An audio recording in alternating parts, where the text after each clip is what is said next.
રાધુજી માધુજી બોલ્યા કે અમારે ચંદ્રુમાણા વીરાવસાની વાંઢો લેવા જાવું છે. એટલે જોગી બોલ્યા, મારા અને મારા શંકરની શરમ રાખીને દરબારો પાછા વળી જાઓ. ચંદ્રુમાણાના વીરાવસાની સિકોતર બહુ જબરી છે, એ તમને મૂકશે નહીં. રાધુ, સિકોતર બહુ જબરી હશે તો મારો મુડેઠાનો હનુમાન પણ બહુ જબરો છે. આમ એ દિવસે રાધુજી માધુજી જોગીનું કહેવું ન માન્યા અને શંકરની શરમ પણ ન રાખી અને ઘોડી લઈને ચંદ્રુમાણા ગામ કુવે આવ્યા. ત્યાં કલી અને મધુ બે બહેનો પાણી ભરતી હતી. એમને પૂછ્યું કે વીરાવસાની વાંઢો કઈ બાજુ ગઈ છે. કલી મધુએ વાંઢો જ્યાં ગઈ હતી એ માર્ગ બતાવ્યો. સુખદેવ કરીને એક ગોવાળ હતો, એ વીરાવસાની વાંઢો ચરાવતો હતો. રાધુ માધુએ ગોવાળને તક્કો મારીને કંથેરના જાળામાં નાખ્યો અને વાંઢો લઈ જ્યાં ભાગવા જાય ત્યાં તો વાંઢોના પગમાં નજર ગઈ અને જોયું તો વાંઢોના પગમાં બળનારો વાળેલી હતી.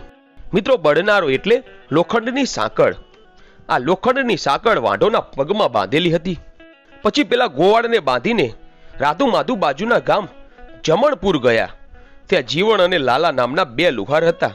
એમને કહ્યું કે અમારું ગાડું તૂટી ગયું છે, એટલે ચાલો અમારું ગાડું સરખું કરી આપો અને અમે તમને 2 મણ ચોખા આપીશું.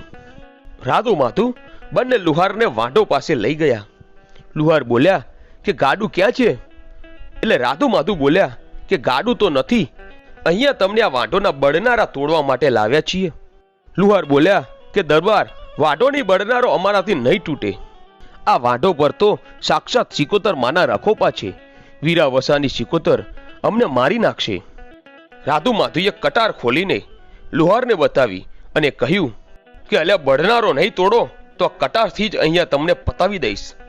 આમ લુહાર માં સિકોતરને પોકાર કરીને બોલ્યા, હે માં સિકોતર, જો અમે આ બળનારો નહીં તોડીએ તો દરબાર અમને મારી નાખશે અને અમારા છોકરાના તને અપરાધ લાગશે. માડી, અમે બળનારો તોડીએ છીએ, પણ હે માં, તું આ દરબારને પહોંચી વળજે. આમ લુહારે વાંઢોની બળનારો તોડી અને પેલા રાધુ માધુ વાંઢો લઈને ઘોડે પલાણ માંડીને ત્યાંથી જતા રહ્યા અને લુહારે સુખદેવને છોડ્યો. પછી સુખદેવ રોતો રોતો ચંદ્રુમાણા આવે છે.